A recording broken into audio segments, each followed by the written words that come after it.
पाप नाचे दर्शने पाप नाचे दर्शने देव तया जवळी असे देव तया जवळी असे पाप नाचे दर्शने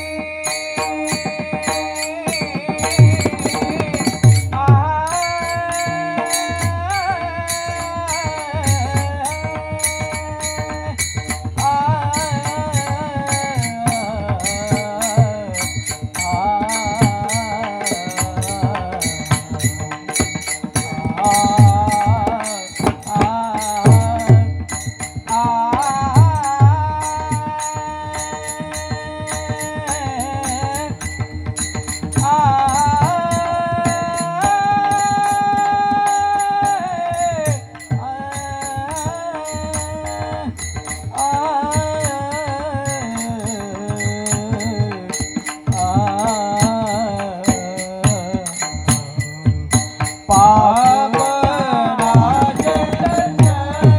दर्शने पाप नाचे दर्शने देव तया जवळी असे देव तया जवळी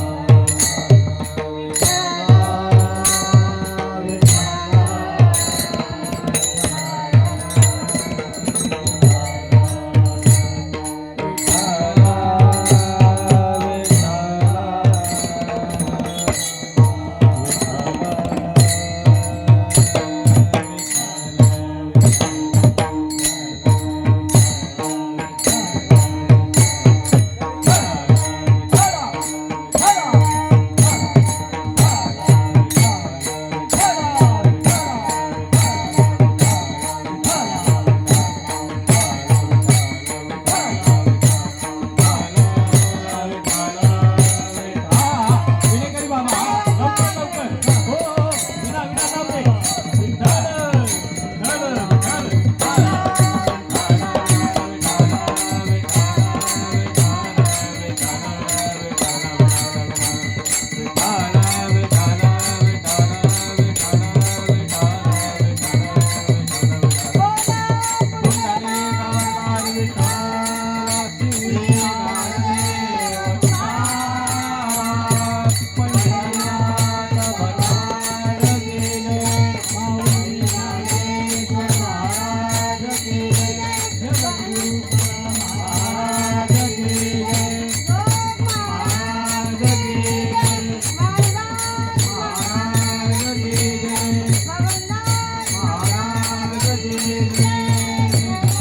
ऐसा ज्याचा अनुभव विश्वदेवे सत्तत्वे देवतया जवळी असे पापनासे दर्शनी काम क्रोध नाही चाली भूते झाली समता देवतया जवळी असे पापनासे दर्शनी तुका मने भेदा भेद गेला वाद खंडोनी देवतया जवळी असे पापनासे दर्शनी पांडुरंगा करू प्रथम नमन पांडुरंगा करो प्रथम वेद प्रतिपाद्या जो देश संवेद्या आत्मरूपा देवा तुची गणेशो सकळमती प्रकाशू म्हणे निवृत्ती आसू अवधारी जोजे ओम नमो ज्ञानेश्वरा ओम नमो ज्ञानेश्वरा ओम नमो ज्ञानेश्वरा ओम नमो ज्ञानेश्वरा ओम नमो ज्ञानेश्वरा ओम नमो ज्ञानेश्वरा करुणा करा करुणा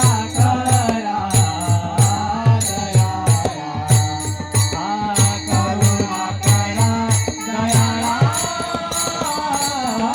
तुमचा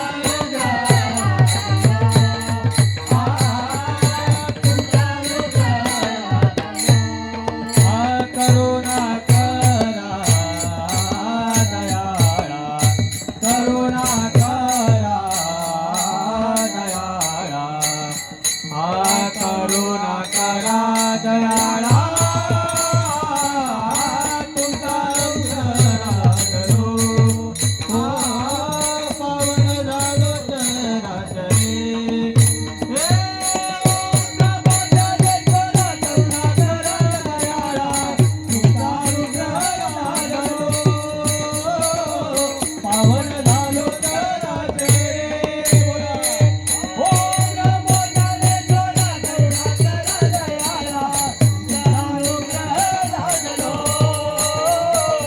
पावन झालो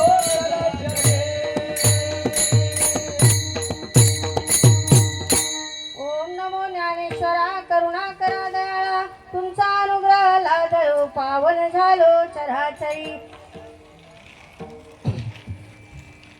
ज्या ज्या ठिकाणी मन जाय माझे त्या त्या ठिकाणी निज रूप तुझे मी ठेविते मस्तक ज्या ठिकाणी तेथे सद्गुरु तुझे पाय दोन्ही गुरुर ब्रह्मा गुरुर विष्णू गुरुर्देव महेश्वरा गुरुर साक्षात परब्रह्म तस्मै श्री गुरुवे नमः मनोजवं मारुततुल्यवेगं जितेन्द्रियं बुद्धिमतः वरिष्ठं वातात्मजं वानरयूतमुख्यं श्रीरामदूतं शरणं प्रपद्ये मस्तक हे पायावरी मस्तक हे पायावरी मस्तक हे पायावरी मस्तक हे पायावरी या वारकरी संतांच्या या वारकरी संतांच्या या वारकरी संतांच्या या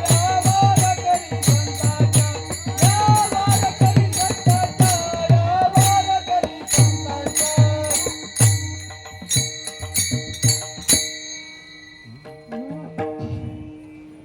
प्रस्तुत प्राप्त प्रसंगी सेवेसाठी निवडलेला अभंग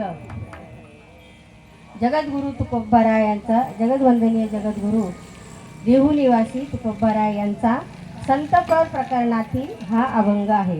या अभंगाद्वारे तुकाराम महाराज सांगतात की म्हणजे संतांचं लक्षण सांगतात. या अभंगामध्ये पहिल्या चरणामध्ये सांगतात की विठ्ठल विठ्ठल विठाल विठाल विठाल विठाल विठाल विठाल विठाल विठाल विठाल पहिल्या चरणामध्ये सांगतात की ऐसा ज्याचा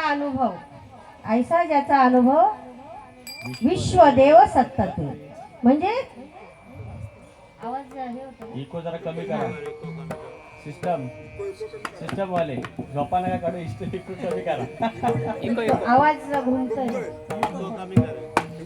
ऐसा ज्याचा अनुभव विश्वदेव सत्तते म्हणजे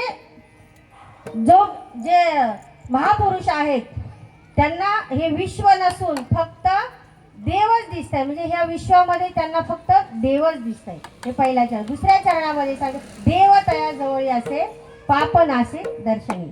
मग ज्या सत्पुरुषाला संपूर्ण विश्व देव दिसतं त्या सत्पुरुषाचं दर्शन झालं तर पापाचा नाश होतो.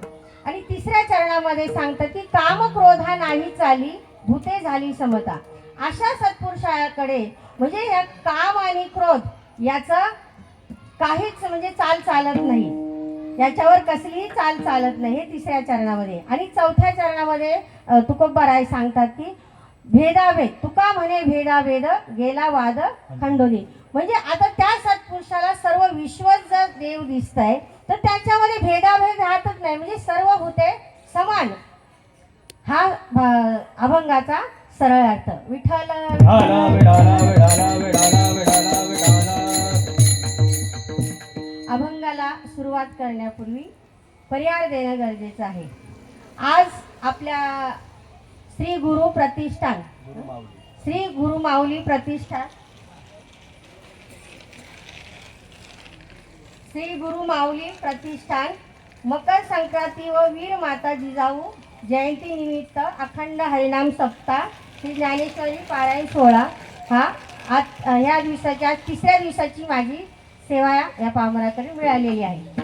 पण आज मकर संक्रांती आणि जिजामाताचे जयंती पण होऊन गेली. काही कारणास्तव आपल्याला म्हणजे कार्यक्रम पुढे ढकलण्यात आला. त्यामुळे आता 11 तारखेला होतं तर आपलं आज 20 तारीख आहे, 18 तारखेला आपलं सुरुवात झाली. तर मकर संक्रांती निमित्त म्हणजे मला काही सांगायचं होतं की अभंगाला सुरुवात करण्यापूर्वी पर्याय देणं तर गरजेचं आहेच म्हणा. आपले सर्जेराव आप्पा यांनी मला सांगितलं आणि सेवा दिली, त्यामुळे त्यांचे आभारी आहे. आणि मकर संक्रांती निमित्त आणि जिजाऊ माता निमित्त कार्यक्रम म्हणजे आपला सेवा ठेवलेली आहे. या म्हणजे मी माझ्या दृष्टीने मी सांगते की मकर संक्रांतीच्या दिवशी त्यांनी कार्यक्रम म्हणजे का ठेवला. मी माझ्या मते आता तुमचं काय आहे असं माहिती नाही, कारण मकर संक्रांतीच्या दिवशी सूर्य आणि शनी हे यांचं एकत्र मिलन होतं, म्हणजे एकत्र येतात, म्हणजे वैरभाव विसरून हे एकत्र येतात. आणि त्या दिवशी मकर संक्रांती असते, त्या दिवशी आपण तिळगुळ घ्या, गोड गोड बोला. आता पहिल्या दिवसाची सेवा होती, सेना महाराजांनी पत्रावळी वाढली. काल दुसऱ्या दिवसाची सेवा आपले जाधव महाराज त्यांनी त्यांच्यामध्ये मिष्टान्न वाढलं, म्हणजे जे काय बासुंदी तसं तर मला काय देता येणार नाही, मी आपली तिळगुळ देऊन तुम्हाला गोड करते. म्हणजे संक्रांती निमित्त मी तिळगुळ आता आणले नाही पण दिले, समजा तिळगुळ घ्या आणि गोड गोड बोला. हे मकर संक्रांतीचं वैशिष्ट्य. आणि जिजामाता जयंती निमित्त ही आपल्या जिजामातांनी आज शिवराय आपले जन्माला आले. आज शिवराय जन्माला आल्यानंतर त्यांनी आपलं हिंदुत्वाची म्हणजे आपल्या माता भगिनींची लाज राखली. आज त्यांनी आपल्याला संरक्षण दिलं म्हणून आज आपल्या उघड माथ्याने आपण फिरू शकतो, नाही तर फिरलो असतं का, नाही. त्याचप्रमाणे काल ते 2 मुलं होती छोटी छोटी, विक्रांत महाराज त्यांची मुलं होती. आता मला सांगा, ज्याप्रमाणे जिजाऊ मातेने शिवाजी महाराजांवरती संस्कार केले, बरोबर, म्हणून शिवाजी महाराज आज आपल्या राष्ट्राचे म्हणजे महाराजांनी आपण त्यांच्या जीवावर आज उघड मातेने माता बहिणी फिरू शकतात, बरोबर की नाही. मग मला काय म्हणायचं, त्याचप्रमाणे आपण देखील आपल्या मुलांवर शिवाजी महाराजांप्रमाणे संस्कार नाही, शिवाजी महाराजांसारखं होता मी तर थोडं तरी संस्कार करायला पाहिजे. काल ती 2 लेकरं किती छान नाचत होती, म्हणजे नाही आपल्याला चला डॉक्टर इंजिनियर वगैरे काही करता आले, पण निदान आई वडिलांनी लहान मुलांना समजा आपल्याबरोबर संगती घेऊन आले आणि त्यांना थोडे संस्कार दिले. किती छान ती मुलं नाचत होती. उद्याचे ते डॉक्टर वकील होतील किंवा नाही होतील, पण वारकरी तर नक्कीच होणार, बरोबर की नाही. वारकरी तर नक्कीच होणार. कारण का हे उदाहरण मी सांगितलं, ही सत्य घटना आहे, भांडूप मध्ये झालेली ही सत्य घटना आहे आणि आम्ही म्हणजे बघितलेली. एक माता, तिला एकच मुलगा होता आणि ती कंपनीत कामाला होती, तिला 3 लाख मिळाले. तिचा मुलगा व्यसनाहारी गेला होता. त्या व्यसनाहारी गेल्यामुळे तो रोज त्या मुलाला त्रास म्हणजे त्या आईला त्रास द्यायचा, दे मला करून. ती वैतागली, अक्षरशः वैतागल्यानंतर ती पोलीस स्टेशनला गेली, कंप्लेंट केली, सगळं काही केलं. पण पोलीस म्हणे काय 2 दिवस ठेवायचे, पुन्हा सोडून द्यायचे.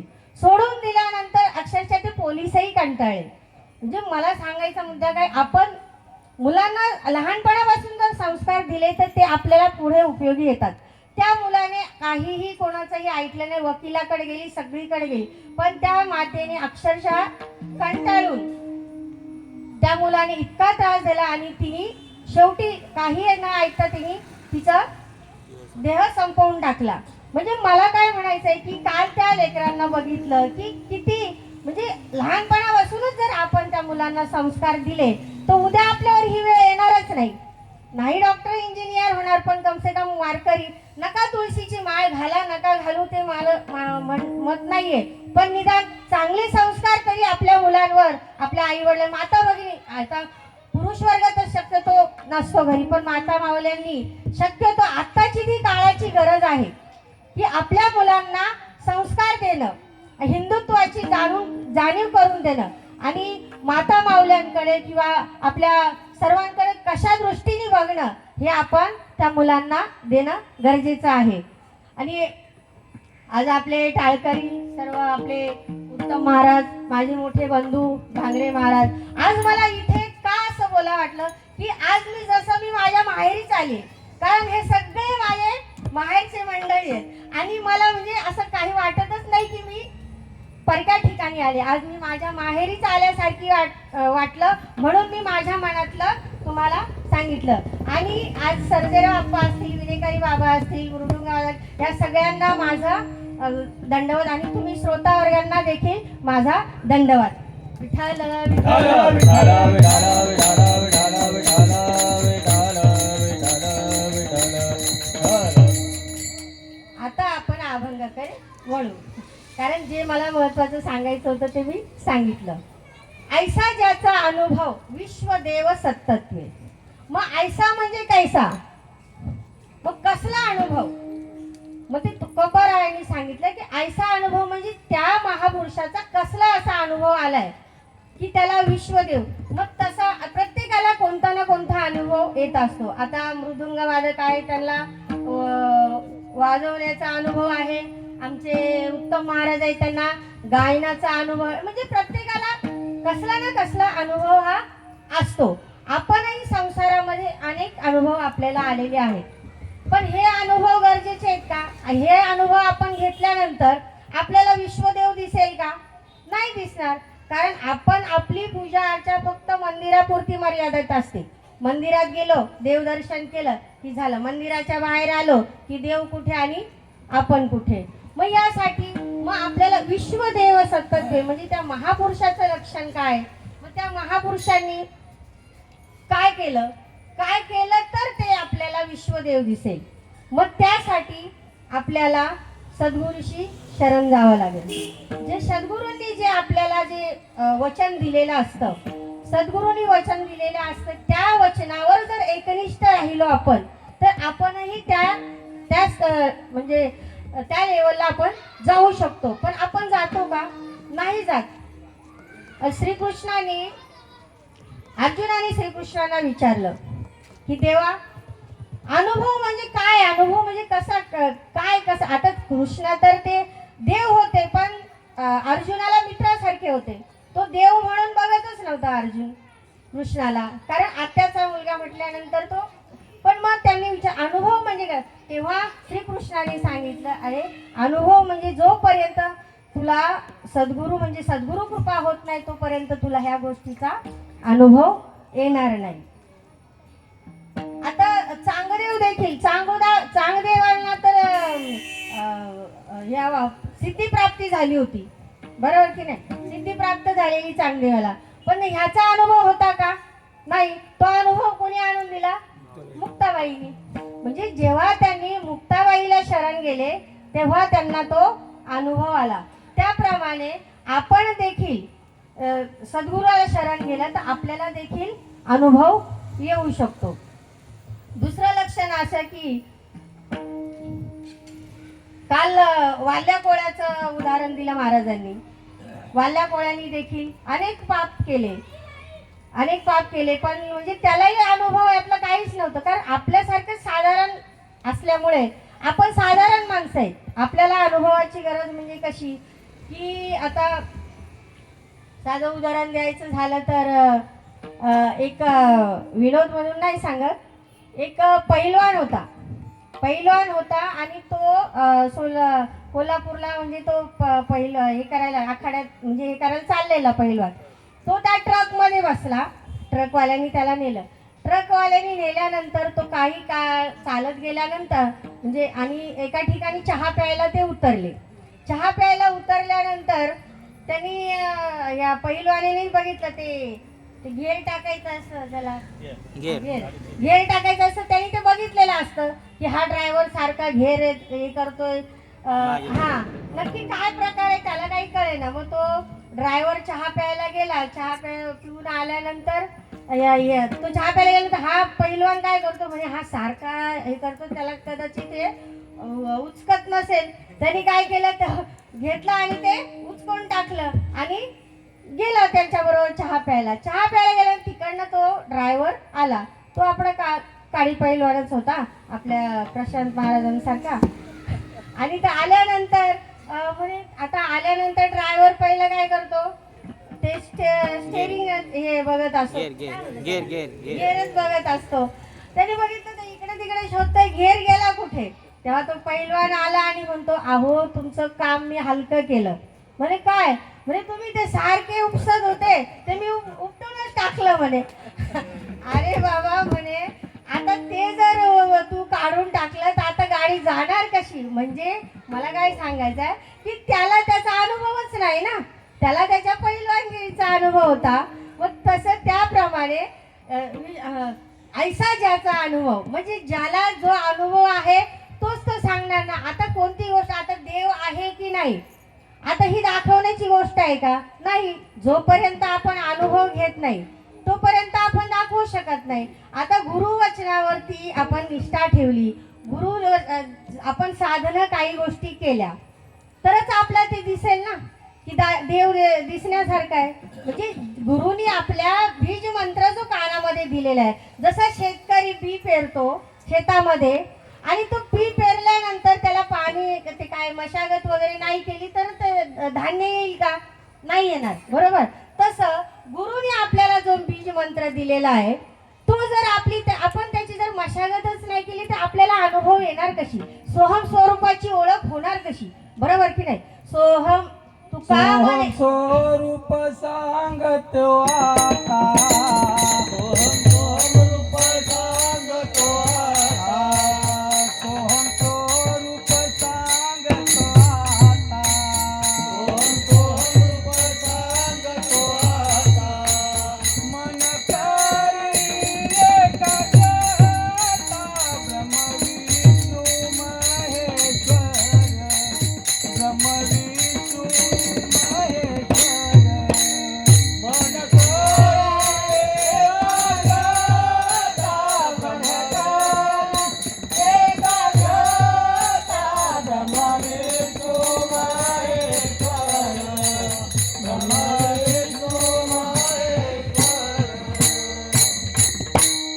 जोपर्यंत आपण मन एकाग्र करत नाही तोपर्यंत आपल्याला सोहम स्वरूप होणारच नाही बरोबर की नाही. आणि जोपर्यंत ते बीज जेव्हा आपण कबीर महाराज काय म्हणतात खेती करो हरिनाम की मनवा खेती करो हरिनाम की खेती करो हरिनाम की मनवा खेती करो हरिनाम की खेती करो हरिनाम की मनवा खेती करो हरिनाम की खेती करो हरिनाम की मनवा खेती करो हरिनाम की पैसा नहीं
बीज मंत्र दिलेला आहे, जे बीज पेरलेलं आहे आपल्या, मग त्याची, मग कबीर महाराज काय म्हणतात, त्याची तुम्ही शेती करा ना.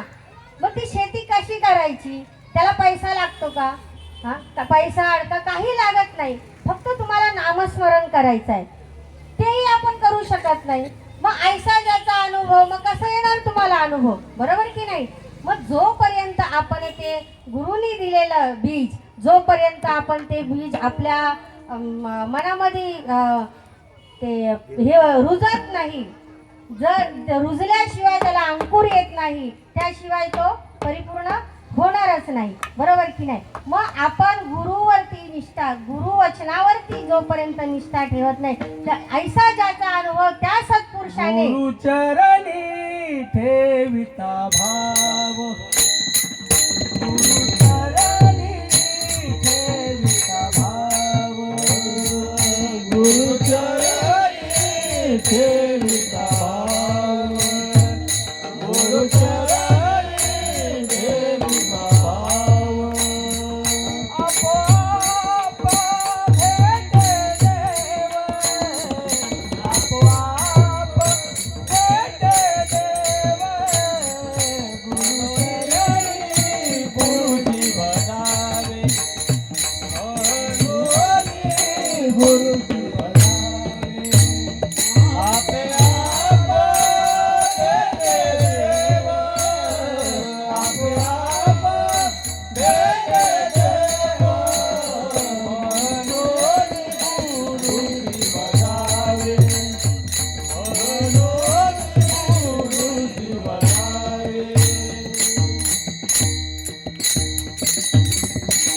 गुरुला शरण गेल्याशिवाय आपल्याला देवाची प्राप्ती होत नाही. मग आता ह्या म्हणजे सत्पुरुषाचं लक्षण काय आहे की संत हा एकच असतो. असे संत म्हणून घेणारे भरपूर असतात, पण सद्गुरू हा एकच असतो, बरोबर की नाही? म्हणजे जो आपल्याला सत्मार्गाला लावेल तो सद्गुरू, त्याला काही पैसा अडकल, पण असे गुरु तर असे अनेक भेटतात. संत एखादाच असतो. शैले शैले न माणिक्य, माणिक्यम न गजे गजे. शैले शैले माणिक्य, माणिक्यम न गजे गजे. सद्गुरू न सर्वोत्तम, चंदनम न वने वने. म्हणजे प्रत्येक शिंपल्यामध्ये मोती असतोच असं नाही, आणि प्रत्येक हत्तीच्या गंधस्थळामध्ये माणिक असतात असं नाही. आणि सत्पुरुष म्हणजे संत असे सर्वत्र नसतात, क्वचित एखाद्या ठिकाणी, म्हणजे क्वचित असतात. आणि चंदनाचे सगळीकडेच म्हणजे त्याचे वन नसतात. त्याप्रमाणे संत हे क्वचित एखादे असतात. त्याप्रमाणे ऐसा ज्याचा अनुभव म्हणजे तो महापुरुष, त्याचं आणखी काय लक्षण आहे तुकोबाराय म्हणतात की ऐसा ज्याचा अनुभव म्हणजे काय, त्याला सर्व विश्व हे देवच दिसतं, त्याला दुसरं असं म्हणजे काहीच दिसत नाही. अभंगाच्या पहिल्याच्या ऐसा ज्याचा अनुभव, ऐसा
ऐसा ज्याचा अनुभव विश्वदेव सत्वते, म्हणजे त्याला सर्व भूतामध्ये फक्त विश्वामध्ये त्यांना फक्त देवच येईल. मग दुसरं लक्षण काय? मग देव तया जवळी असेल.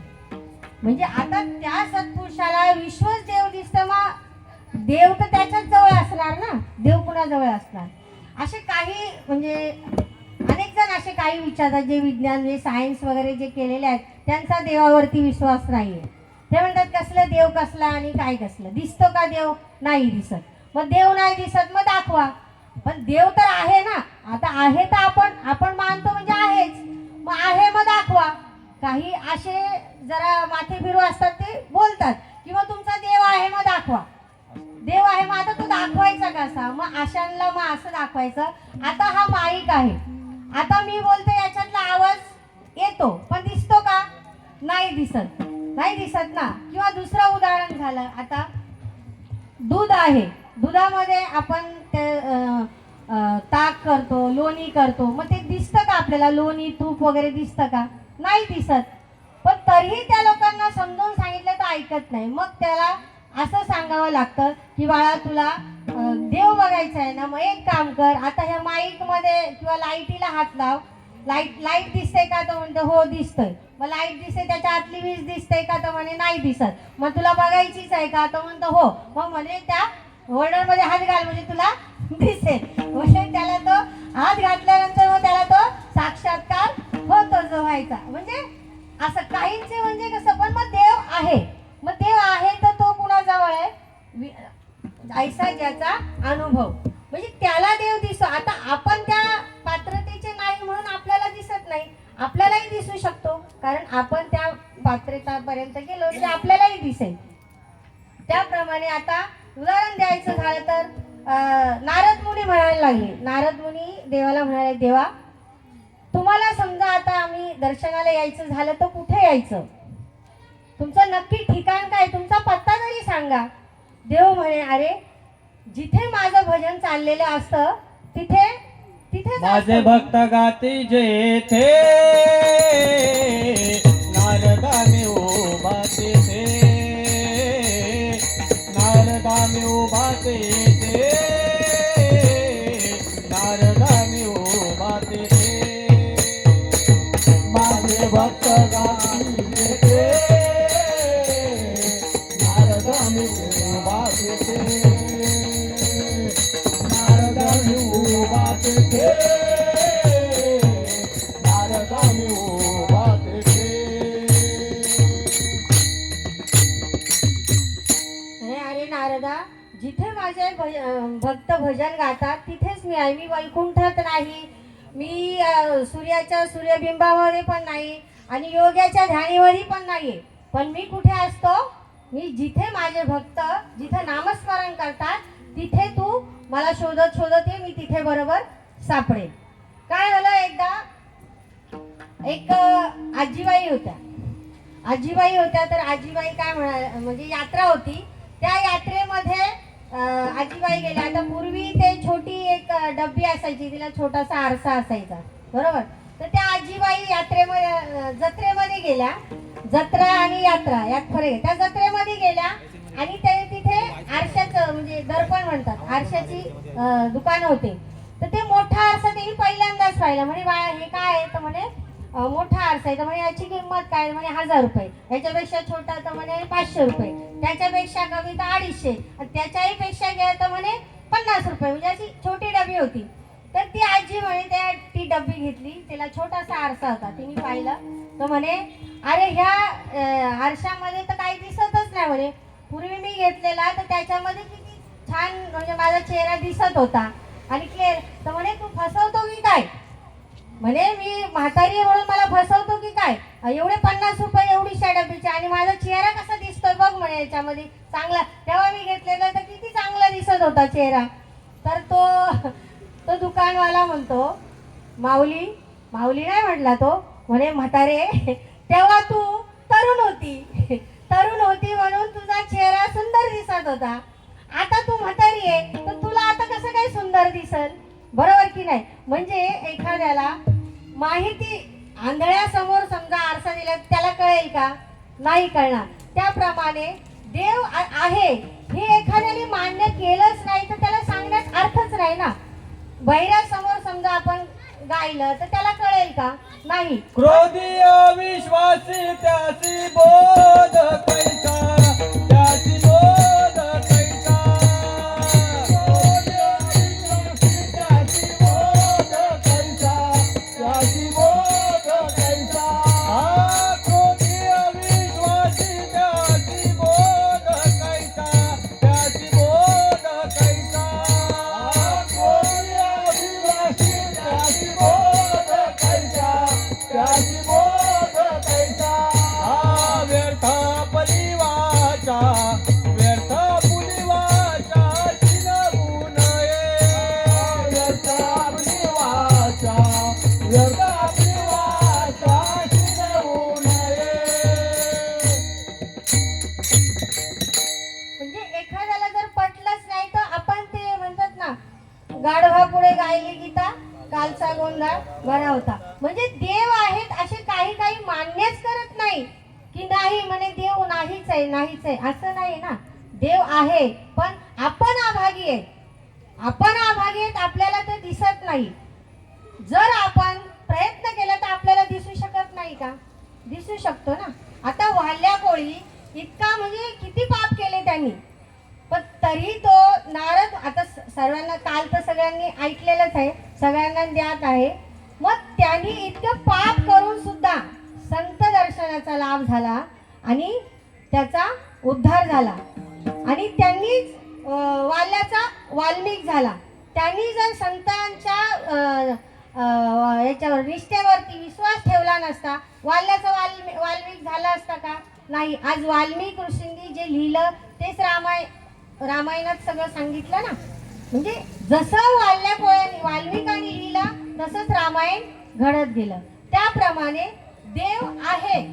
कोळ्याचे कीर्ती वाढावेले गाना, कोळ्याचे कीर्ती वाढावेले गाना, कोळ्याचे कीर्ती वाढावेले गाना, कोळ्याचे कीर्ती वाढावेले गाना. हा कोळ्याची कीर्ती वाढवेली गान, कोळ्याची कीर्ती वाढवेली गान, कोळ्याची कीर्ती वाढवेली गान, कोळ्याची कीर्ती वाढवेली गान. केले रामायण रामादे, केले रामायण रामादे, कोळ्याची कीर्ती वाढावेली गाना, कोळ्याची कीर्ती वाढावेली गाना, कोळ्याची कीर्ती वाढावेली गाना, कोळ्याची कीर्ती वाढावेली गाना. केले रामायण रामादि, केले रामायण रामादि, कोळ्याची कीर्ती वाढवेली गान, कोळ्याची कीर्ती वाढवेली गान, कोळ्याची कीर्ती वाढवेली गान, कोळ्याची कीर्ती वाढवेली गान.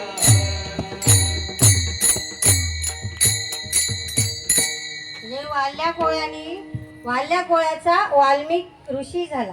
बरोबर की नाही? मग तैस संतांच्या निष्ठेवरती आपण जर विश्वास ठेवला तर त्यांच्या दर्शनाने आपल्या संतांचा लाभ होतो आणि पापाचा देखील नाश होतो. संत दर्शने लाभ आणि पापाचा देखील नाश होतो. पाप कसा नाश होतो? तर संतांच्या दर्शनासाठी तीर्थक्षेत्र जे आहेत, आपण जातो तीर्थक्षेत्री कशाला? आपलं पाप धुण्यासाठी. पण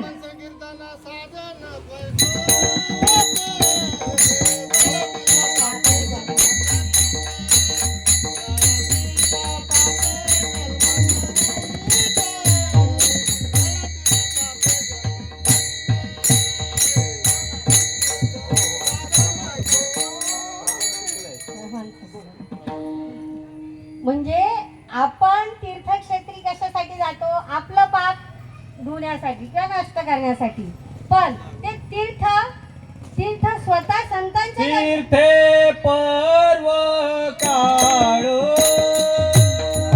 तीर्थे पर्व काळ तीर्थे पर्व काळ तीर्थे पर्व काळ अवघे पाया पेच कळ अवघी पाया पेच कळ अवघी पाया पेच कळ अवघी पाया पेच कळ तीर्थ स्वतः संतांच्या पायाजवळ येतात. काय झालं, कुकुट स्वामींचा मठ होता. आपले पुंडलिक महाराज आपल्या आई वडिलांना तीर्थक्षेत्री म्हणजे काशीला घेऊन चालले होते. काशीला जात असताना अभय म्हणजे घरात जंगल होतं. त्या जंगलावरून जात असताना रात्र झाली आणि कुकुट स्वामीच्या मठाजवळ ते थांबले. त्यांना काही माहिती नव्हतं, पण एका झाडाखाली ते थांबले. रात्र झालेली, आई वडिलांची आपले हातपाय म्हणजे सेवा करत थांबले होते. खूप रात्र झाली. रात्र झाल्यानंतर आई वडिलांना झोप लागली. झोप लागल्यानंतर त्या कुंडलिक काय झोपले नव्हते, पण त्यांनी काय केलं, मध्यरात्र झाल्यानंतर काळपुट्ट्या अशा स्त्रिया आल्या. काळपुट्ट स्त्रिया आल्या आणि त्या कुकुट स्वामींच्या आश्रमामध्ये गेल्या. त्या आश्रमामध्ये गेल्यानंतर म्हणजे सगळं कुंडलिक पाहतच होतं की नक्की काय चाललंय. पहिलं घाबरला की नक्की एवढा काळे कुट्ट कोण आहेत, काय त्याला काही माहिती नव्हतं.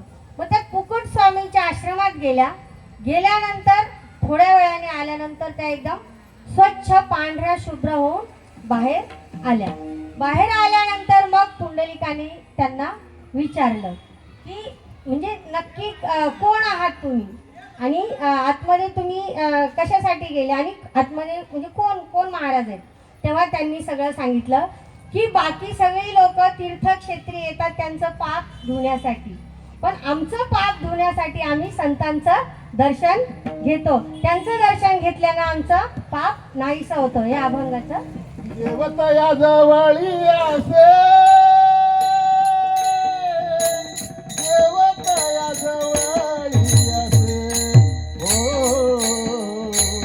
देवतया जवळी असे देवतया जवळी असे हो देवतया जवळी असे देवतया जवळी असे हो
आपण असे दर्शनी.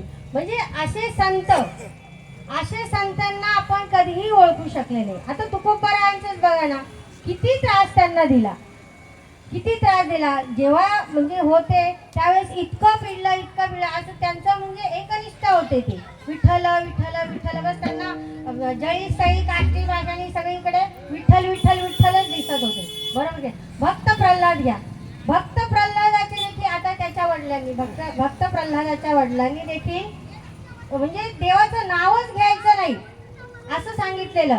तरी पण भक्त प्रल्हादाने ऐकलं की नारायण नारायण नारायण नारायण. तरी पण त्याच्या वडिलांनी म्हटलं तू सारखा नारायण नारायण करतो, मग तुझा देव कुठे दाखव. तर म्हणे कुठे दाखव म्हणण्यापेक्षा कुठे नाहीये हे विचारा. बरोबर की नाही. म्हणजे देव जळी स्थळी काष्टी भाषांनी सगळ्या ठिकाणी देव. विठ्ठल जळी स्थळी भरला, विठ्ठल जळी स्थळी भरला.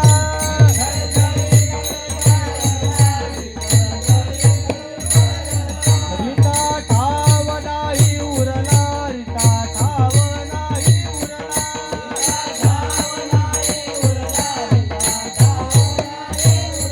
आगम्या दृष्टीने पाहिला विठ्ठल ते विठ्ठल, आगम्या दृष्टीने पाहिला विठ्ठल ते विठ्ठल.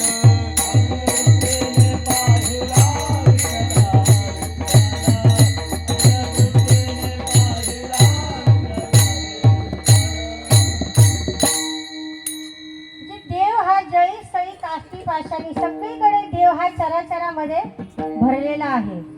मग आता तुम्ही सांगा संत. मग आता महाराज म्हणतात की अजून संतांचं दुसरं कोणतं लक्षण आहे, दुसरं संतांचं लक्षण आहे. तर मग त्या संतांना कधी म्हणजे त्यांना कधी राग येत नाही. कोणी काही बोला, तुकोबारायांना किती छळला असेल, किती कधी त्यांना राग आला. काय झालं, त्यांची जेव्हा प्रसिद्धी वाढायला लागली, ते काही असे असतात लोक की एखाद्याची प्रसिद्धी वाढली की त्यांना ते बघवत नाही. म्हणजे एक जलस्वृत्ती असते. तर काही गावातल्या लोकांनी जी चांडाळ चौकडी होती त्यांनी काय केलं की एका वेश्याला ते भंडारा डोंगरावरती आपलं चाललं होतं, त्यांचं भजन नामस्मरण चाललं होतं. तर त्या लोकांनी त्या जी नाचणारी ती जी वेश्या होती तिला त्यांच्याकडे पाठवलं की जा आणि त्यांना तुझ्या याच्यामध्ये करून घे, वशमध्ये. म्हणजे त्यांची ती जी समाधी ती भंग कर आणि त्यांना तुझ्या जाळ्यामध्ये फास. ती म्हणे आता ती किती गेली तर ती वेश्याच होती, त्यामुळे तिला काय त्यांनी पैसे काय दिले असतील ती गेली.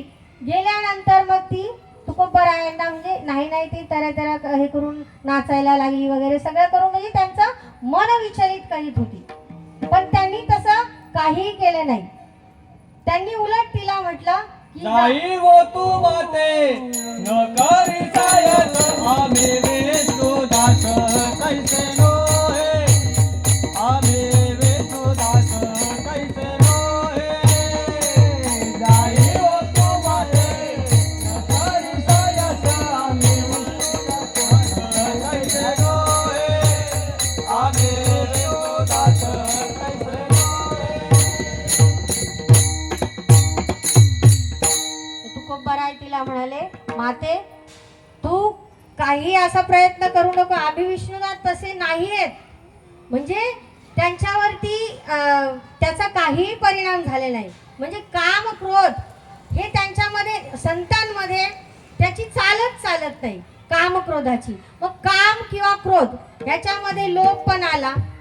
एक दृष्टांत सांगते. एक महाराष्ट्रात आपल्या एक मोठे पंडित होते. त्या पंडित म्हणजे त्यांना खूप वेद पुराण वगैरे सगळं काय येत होतं, प्रसिद्धी म्हणजे खूप मिळालेली. त्यांनी काय केलं, काशीला गेले. काशीला तिथे म्हणजे त्यांचे मित्र म्हणजे पुढचा अभ्यास करण्यासाठी ते काशीला गेले. काशीला गेल्यानंतर तिथे वेद अभ्यास वगैरे केला. पुन्हा तिकडे मान सन्मान झालं. त्यांना 3-4 लाख रुपये चांगले मिळाले आणि ते पुन्हा महाराष्ट्रामध्ये आले. महाराष्ट्रात आल्यानंतर त्यांच्या आता इतका म्हणजे आता मोठी पदवी मिळाली त्यांना. पदवी मिळाल्यानंतर ते आल्यानंतर त्यांनी म्हणजे बायकोनी आरती वगैरे केली आणि आरती वगैरे केल्यानंतर ते आतमध्ये घरात येणार तेवढ्यात बायको म्हणाली थांबा थांबा म्हणे, घरात येऊ नका. म्हणे का? म्हणे मला एका प्रश्नाचं उत्तर द्या. तर म्हणे काय? तर म्हणे पापाचा बाप कोण? पापाचा बाप कोण? आता तो म्हणे पापाचा बाप कोण? पापाला बाप असतो का? म्हणे तुला काय कळत नाही, अक्कल नाही, जा तिकडे म्हणे. नाही नाही म्हणे, घरात पाऊल ठेवायचं नाही, तुमचं काय असेल पैसा अडका काय जे असेल ते घ्यायचं आणि आपलं निघायचं. मला माझ्या प्रश्नाचं उत्तर दिल्याशिवाय तुम्ही घरात यायचं नाही. आता झाली का पंचायत? आता शेवटी स्त्री हट्ट ऐकावंच लागतं. बिचारा आल्या पावली पुन्हा गेला काशीला. काशीला गेल्यानंतर पुन्हा काशीला गेल्या सगळ्यांना विचारत राहिला. म्हणजे जे त्या जिथे जिथे शिकायला होता, जे जे मित्रमंडळी होते सगळ्यांना विचारत राहिले. बाबा पाप एक प्रश्न आहे, पापाचा बाप कोण? पापाचा बाप कोण? सगळीकडं पूर्ण काशी पाया खाली घातली पण त्याला पापाचा बाप काही मिळाला नाही. शेवटी वैतागून म्हणजे हताश झाला, डोक्याला हात लावत आपला विचार करत आता कसं, जोपर्यंत पापाचा बाप भेटत नाही तोपर्यंत बायको घरात घेत नाही, मग आता करायचं काय? तो विचारामध्ये चाललेला असतो. तर तिथे एक नाच हे काय म्हणतात त्याला, हा नृत्यांगण्यांचं ते हे होतं, नर्तिकांचं ते एक ती चालली होती तिथून, म्हणजे त्यांच्या जिथं त्यांची घरं होती तिथून ते काय म्हणतात वाडा म्हणा काय म्हणतात ते, हा त्यांच्या तिथून ते चालले होते विचार करत. आणि त्यांनी ती जी नर्तिका होती तिने यांना ओळखलं, कारण ते प्रसिद्ध होते ना, पेपरमध्ये नाव वगैरे अशी छापली होती मस्त, त्यामुळे ती ओळखत होती की हे नक्की ते आहेत म्हणजे ब्राह्मण पंडित चांगले वेदमूर्ती आहेत. तर ती विचारत होती म्हणे काय यांना काय झाले, म्हणून ती गेली त्यांच्याजवळ. ती म्हणे महाराज तुम्हाला कसली चिंता आहे? म्हणे बाई तुझा तुझ्या रस्त्याने, माझ्या डोक्याला ताप देऊ नको, टेन्शन आधीच मी टेन्शन मध्ये, तू कशाला मला घडी घडी काय विचार? म्हणे अहो तुम्हाला काय पाहिजे ते तर सांगा. म्हणे बाई तुझ्याकडून मी काही अपेक्षा करत नाही, तू माझ्याशी बोलू नको. बाकी कोणी जर पाहिलं मी तुझ्याशी बोलतोय म्हणून तर मला लोक नावं ठेवतील की एक नाचणारी बरोबर एक वेदमूर्ती बोलतायत म्हणून. म्हणे अहो तुम्ही फक्त मला सांगून तर बघा की काय प्रश्न आहे, मी तुमच्या प्रश्नाचं उत्तर देते. म्हणे नक्की देशील? म्हणे हो देईल. म्हणे मग चला. म्हणे कुठे? म्हणे इथेच प्रश्नाचं उत्तर. म्हणे नाही नाही इथे नाही देणार, तुम्ही माझ्या घरी चला. तुम्ही घरी चला मग तुम्हाला मी माझ्या तुमच्या प्रश्नाचं उत्तर देते. मग त्यांनी सांगितलं की पापाचा बाप कोण म्हणून. म्हणे मला उत्तर माहिती आहे, तुम्ही माझ्या घरी चला. म्हणजे नको नको. म्हणे अहो मी तुम्हाला 25,000 रुपये देते. 25,000 म्हटल्यानंतर पंडित तयार झाला, गेला त्याच्या घरी. घरी गेल्यानंतर आसनावर बसवलं वगैरे. मग म्हणे आता सांग पापाचा बाप कोण? तर म्हणे अहो काय घाई आहे म्हणे, आताच आलेत ना, मग आता थोडं चहा पाणी वगैरे घ्या. मग म्हणे नाही नाही तुझ्या घरचं मी चहा पाणी वगैरे काहीच घेत नाही, फक्त मला तू पटकन सांग, कुणी बघायच्या अगोदर मला पटकन सांग, आणि मी माझ्या मार्गाला तू तुझ्या मार्गाला. तर म्हणे अहो तुम्हाला 25,000 रुपये अजून देते, तुम्ही म्हणजे थोडंसं चहा पाणी वगैरे किंवा काहीतरी थोडंसं नाश्ता करा. आता 25,000 अजून वाढले ना. हां मग त्यांनी काय केलं, म्हणे ठीक आहे चल, ते तू बनवायचं नाही, मी माझं बनवून खाईल. म्हणे काय शिदा पाणी असेल तो ते मी बनवतो आणि खातो. म्हणे ठीक आहे. मग तिने ते साहित्य वगैरे आणून दिलं, त्यांनी ते बनवलं आणि ताट वगैरे वाढलं आणि आता खाणार. तेवढ्यात ती म्हणायला लागली नाही थांबा महाराज. म्हणे आता काय झालं? आता मी माझं बनवलं मी खातो की. म्हणे नाही मी माझ्या हाताने भरवते तुम्हाला. झाली का आली पंचायत. म्हणे अगं बाई नको, तुझ्या हाताने मी नाही खाऊ शकत. म्हणे आज मी इतका मोठा वेदांचा अभ्यास केलेला आहे, आज मी कोणत्या लेवलला, आणि तुझ्या हातचा घास खायचा? तर म्हणे नाही, म्हणे तुम्हाला खायला प्रश्नाचं उत्तर पाहिजे की नाही, मग तुम्हाला माझ्या हातचा घास खायलाच पाहिजे. झालं का? म्हणे पाहिजे तर तुम्हाला अजून 25,000 रुपये देते. गडी खुश झाला अजून. म्हणे चल. इकडे तिकडे पाहिलं त्यांनी, म्हणे कोणी बघायच्या आतमध्ये पटकन माझ्या तोंडामध्ये घास घाल. झालं. तिने घास घेतला आणि तोंडात घालणार तरी त्याने आ केले, त्यांनी त्याच्या मुस्कटीतच तिने मारलं. तिने मारलं त्याच्या कानाखाली. म्हणे का मारलंस तूच बोललीस ना मला चार म्हणून.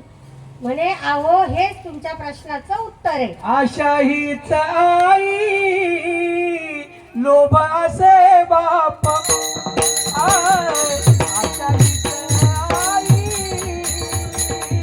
लोभासे बाप आशा हीच आई लोभासे बाप आशा हीच आई लोभाचे बाप लोभाचे बाप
मिळालं म्हणजे आपल्याला काय होतं एकदम मिळालं की ती आशा वाढत जाते, आशा वाढत जाते, मग आपल्या हातून मग काही ना काही पाप होतो. म्हणून काय जो माणूस संसारामध्ये आहे ना त्यांनी परस्त्री आणि परधनाचा लोभ कधी नाही केला पाहिजे. जो माणूस परस्त्री आणि परधनाचा लोभ करेल तो आयुष्यातून उठतो आणि संसारातून पण उठतो. तसंच परमार्थामध्ये देखील ह्या दोन गोष्टीपासून जो अलिप्त राहतो त्याला परमेश्वर भेटल्याशिवाय राहत नाही. काम क्रोध बंदी खाली तुका मने दिले दोनी इंद्रियाचे दारी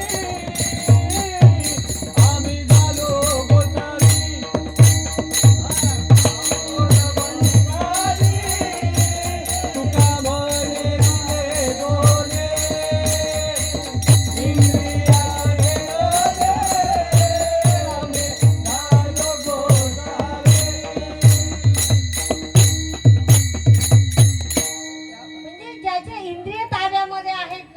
कसलाही त्रास नाही. काय झालं व्यास मुनींचे आपले शुक्राचार्य हे व्यास मुनींचे पुत्र. ते शुक्राचार्य झाल्याबरोबर ते पळायला लागले म्हणजे त्यांच्या मागे काम धावत होता. शुक्राचार्याच्या मागे काम धावत होता पण त्यांनी त्यांची वाहन फेकून त्यांना मारली. त्यांच्या कामाला जवळ येऊन दिलं नाही. म्हणजे संत पुरुष असे असतात की त्यांना त्यातला कसला असर होत नाही. पण व्यास मुनींनी शुक्राचार्य धावतात म्हणून शुक्राचार्याच्या मागे ते धावत गेल्यानंतर म्हणजे खूप अंतरावर मोठं जंगल होतं. त्या जंगलामध्ये एक तलाव होता, सरोवर होतं. त्या सरोवरामध्ये अप्सरा स्नान करत होत्या.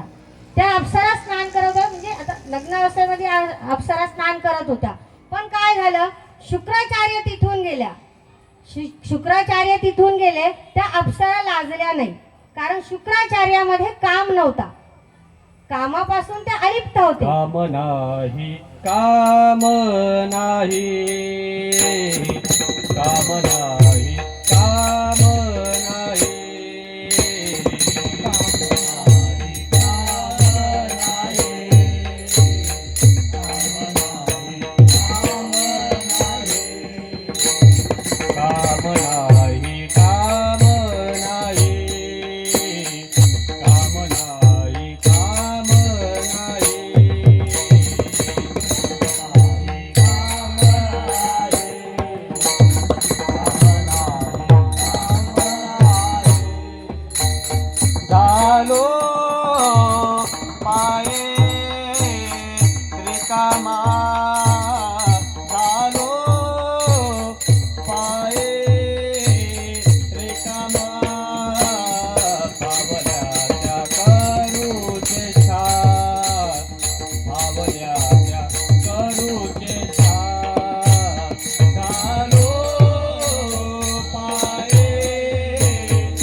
झाला नाही. पण व्यास जात होते तेव्हा त्या अप्सरा लाजल्यानंतर मग त्यांनी म्हणजे शुक्राचार्य हसले. तो व्यासाने शुक्राचार्याला विचारलं की तू गेलास तेव्हा त्या लाजल्या नाही, मग मी आलो तर त्या का लाजल्या?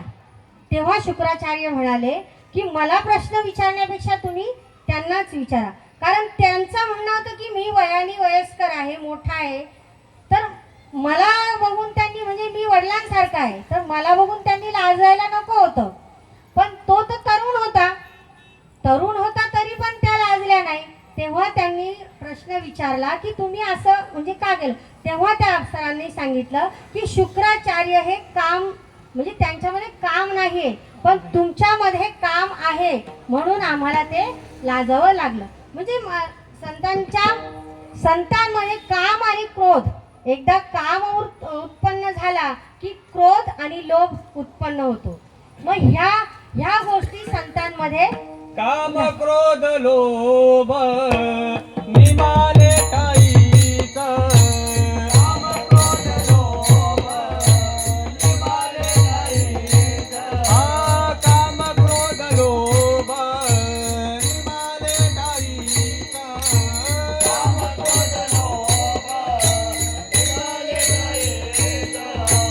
अवघे आनंदाची सृष्टी झाली. सृष्टी झाले अवघे आनंदाची सृष्टी झाले. सृष्टी झाले अवघे आनंदाची सृष्टी झाले. सृष्टी झाले अवघे आनंदाची सृष्टी झाले.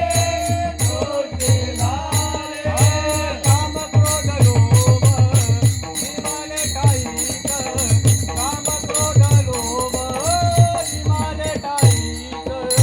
काम क्रोध लोभ निमाले काहीच. काम क्रोध लोभ निमाले काहीच.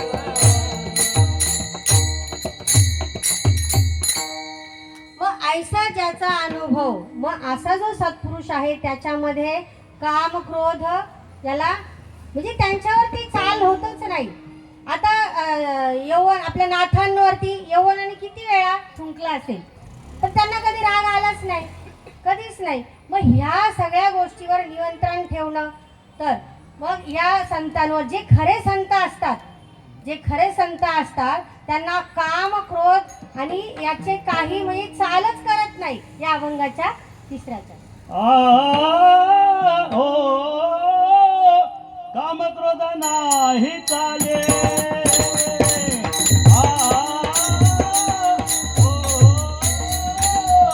काम क्रोध नाही चाले.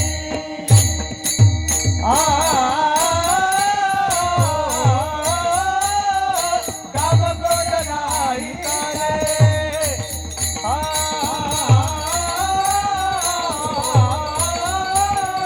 काम क्रोध नाही चाले.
हे काम क्रोध लोभ याचा कसलाही चालत नाही.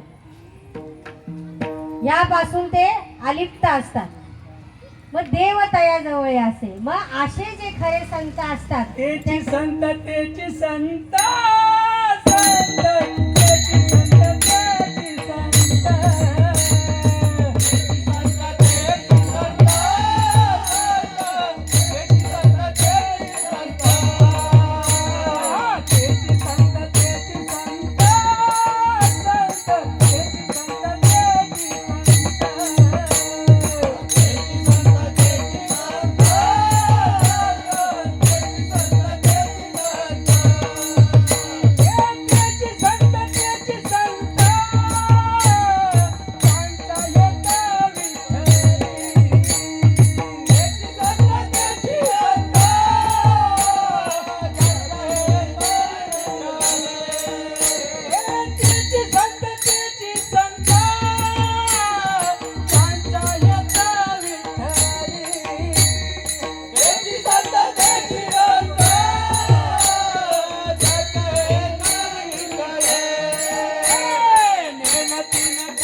त्यांच्या जवळ देव असतो आणि देव त्यांच्या जवळ असल्यामुळे सर्व पापांचा नाश होतो. विठोबा रखुमाई, विठोबा रखुमाई, जय जय विठोबा रखुमाई, विठोबा रखुमाई, जय जय विठोबा रखुमाई, विठोबा रखुमाई. हरि जय जय हरि जय जय हरि जय जय हरि जय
मग संत काय करतात?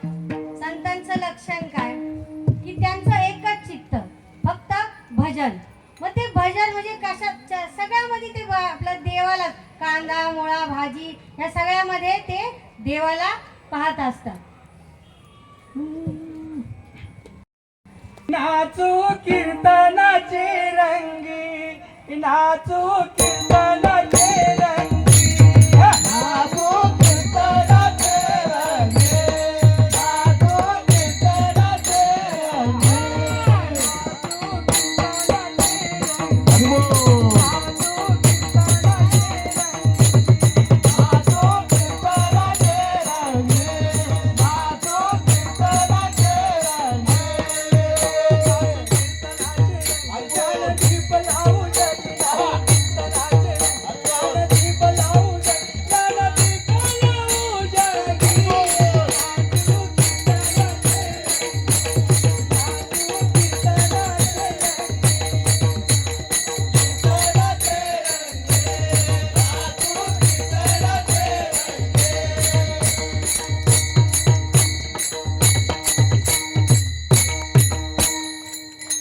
मग संत काय करतात, कीर्तनामध्ये रंगून जातात. त्यांच्यामध्ये कसलाही भेदाभेद नसतो आणि कसलाही वाद नसतो. दिले देवाने तोंड तुला मग व्यर्थच बडबड करू नका. अरे बोलशील जरी जे बोल बोबडे ते अर्थावा वाचून बोलू नको. नामदेवासी बोले ब्राह्मण जात तुझी ओकाळ. निघ निघ नामदेवा देवळा बाहेर तू केला आचार विटाळ. नामदेव गेला देवळा बाहेर केले त्याने दगडाचे टाळ. तयाची भक्ती पाहून देवाला फिरविले देऊळ. काय बोलले, विठ्ठल विठ्ठल बोला मुखाने बोला. बोला कुमार भक्तीचा रंग झाला. हो, विठ्ठल विठ्ठल बोला मुखाने बोला.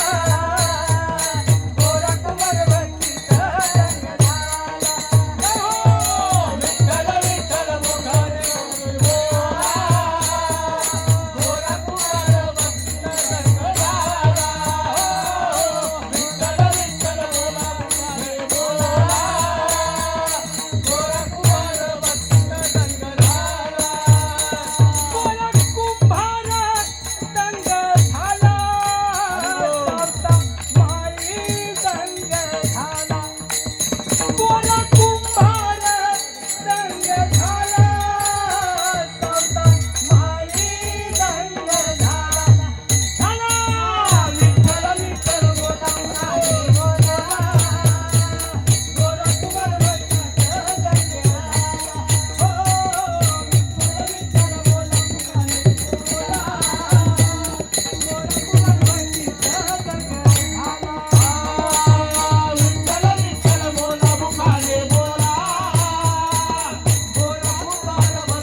बोला मुखाने बोला. गोरा कुंभार भक्तीत दंग झाला.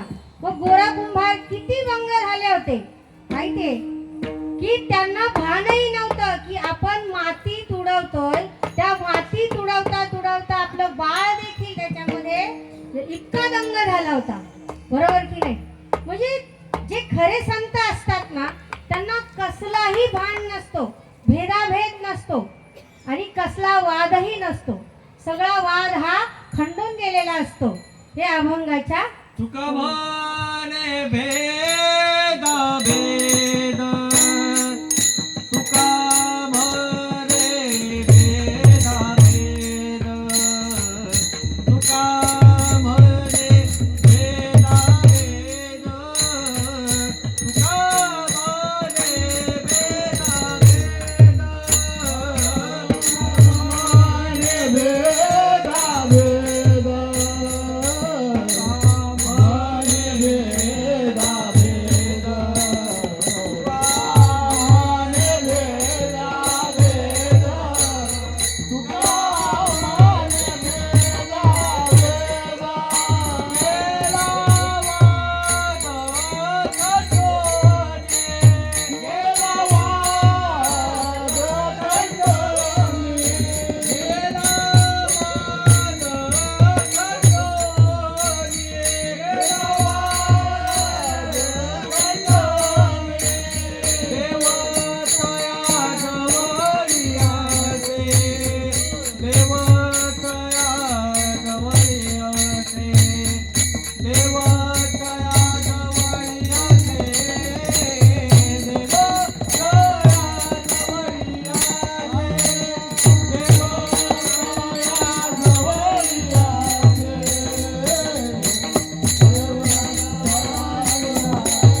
पापनाचे दर्शने पापनाचे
ऐसा ज्याचा अनुभव विश्वदेव सत्तत्वे देवतया जवळ असे पापनासे दर्शनी काम क्रोधा नाही चाली भूते झाली समता तुका म्हणे भेदा भेद गेला वाद खंडोनी यथामती जसं बोलायचा अभंगाचा भावार्थ किंवा जे काही मी तुमच्या समोर मांडलं त्याचा अर्थ असाच असेल असं नाही.